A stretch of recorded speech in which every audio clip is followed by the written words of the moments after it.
Kesaksian Akhir Abad karya W.S. Rindra.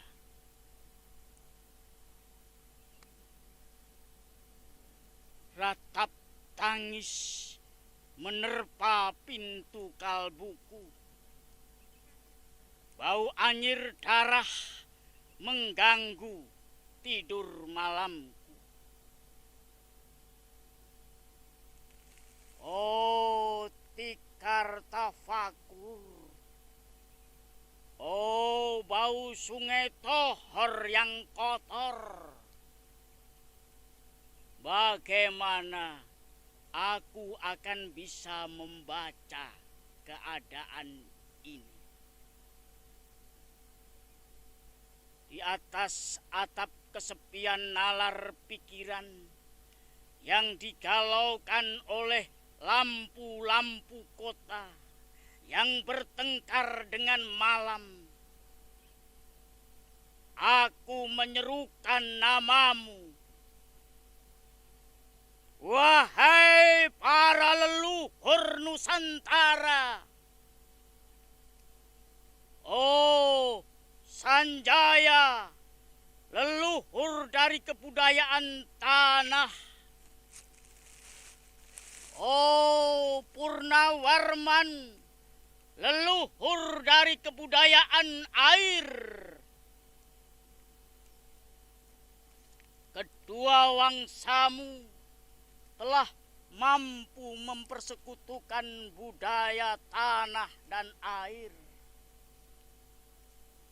Oh Resi Kuturan, oh Resi Nirarte, empu-empu tampan yang penuh kedamaian,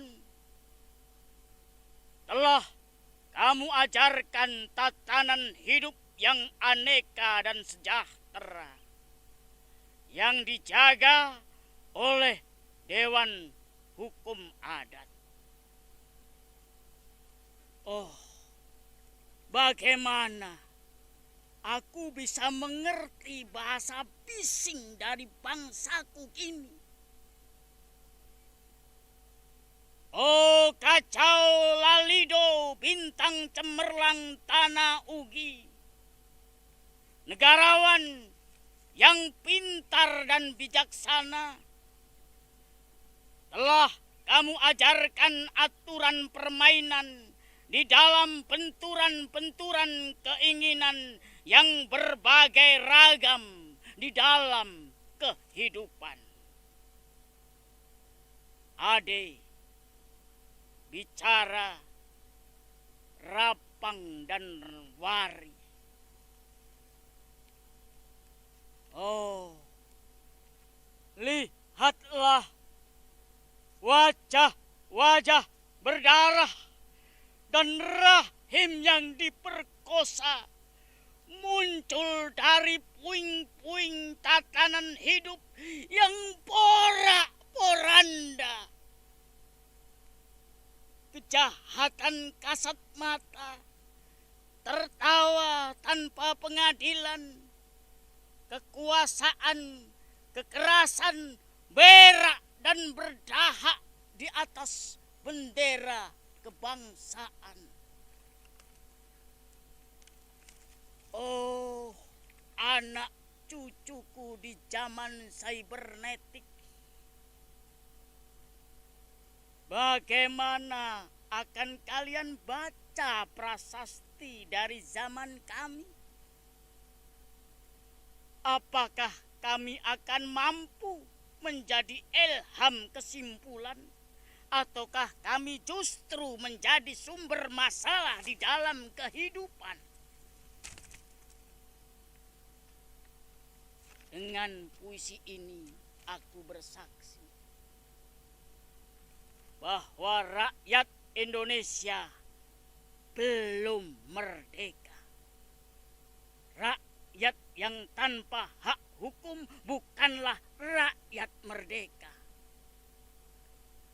Hak hukum yang tidak dilindungi oleh lembaga pengadilan yang mandiri adalah hukum yang ditulis di atas air. Bagaimana rakyat bisa merdeka bila polisi menjadi aparat pemerintah dan tidak menjadi aparat hukum yang melindungi hak warga negara? Bagaimana rakyat bisa merdeka bila birokrasi negara tidak menjadi aparat rakyat, melainkan menjadi aparat pemerintah yang berkuasa?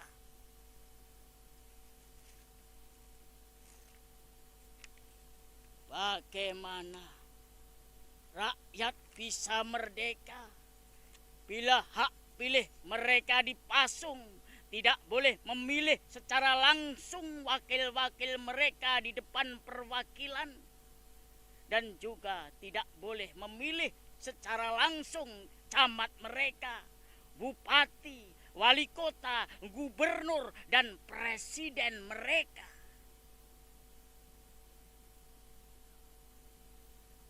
Dan partai-partai politik menganggap rakyat hanya abdi partai yang dinamakan masa politik partai, kawulo partai, atau hamba partai.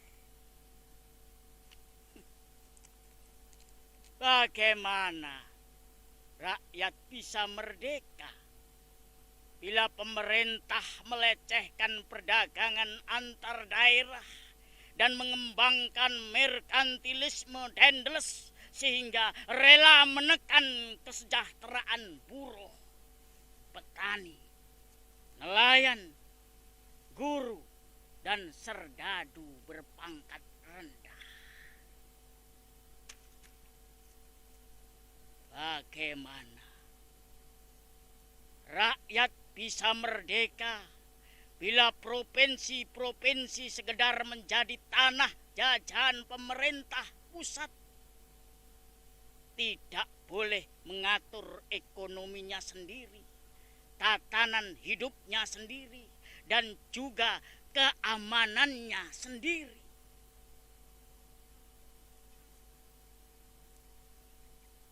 Ayam, serigala, macan ataupun gajah, semuanya peka pada wilayahnya.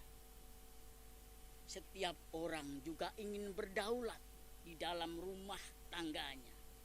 Setiap penduduk ingin berdaulat di dalam kampungnya.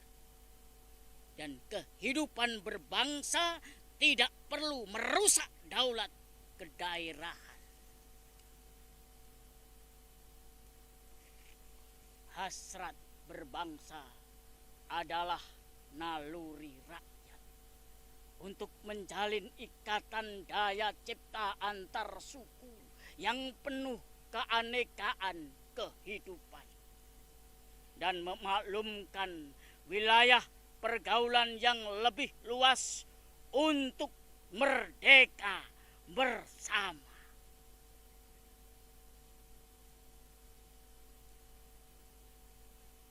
Tetapi lihatlah selubung kabut saat ini.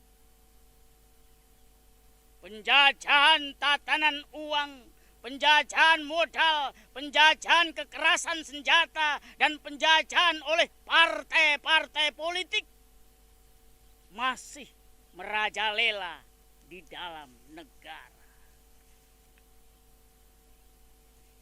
Dengan puisi ini aku bersaksi bahwa sampai saat puisi ini aku tanda tangani, para elit politik yang berkedudukan ataupun yang masih di jalan tidak pernah berjuang untuk memperjuangkan sarana-sarana kemerdekaan rakyat. Mereka hanya rusuh dan gaduh memperjuangkan kedaulatan golongan dan partainya sendiri. Mereka hanya bergulat untuk posisi sendiri. Mereka tidak peduli kepada posisi rakyat, tidak peduli pada posisi hukum, posisi polisi, ataupun posisi birokrasi. Dengan picik, mereka akan mendaur ulang malapetaka bangsa dan negara yang telah terjadi. Indonesia. Indonesia. Negara yang kehilangan makna. Rakyat sudah dirusak azas tatanan hidupnya.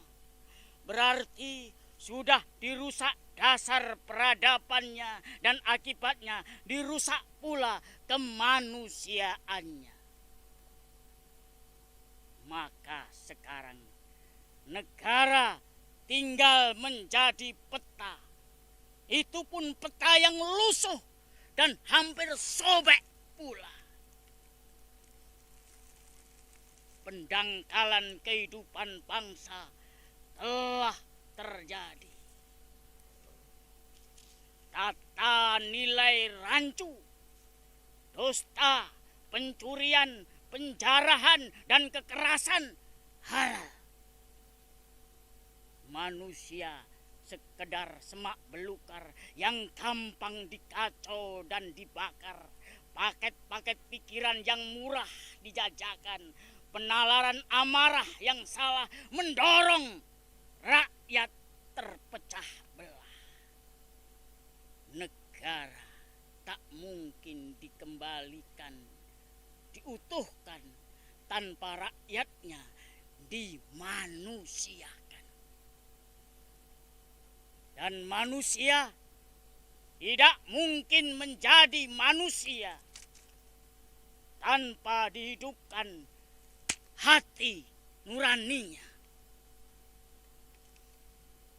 Hati nurani adalah hakim adil untuk diri kita.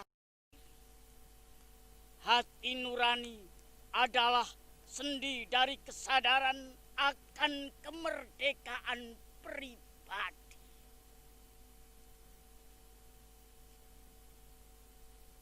Dengan puisi ini aku bersaksi bahwa hati nurani itu meski dibakar tidak bisa menjadi abu. Hati nurani senantiasa bisa bersemi meski sudah ditebang putus di batang.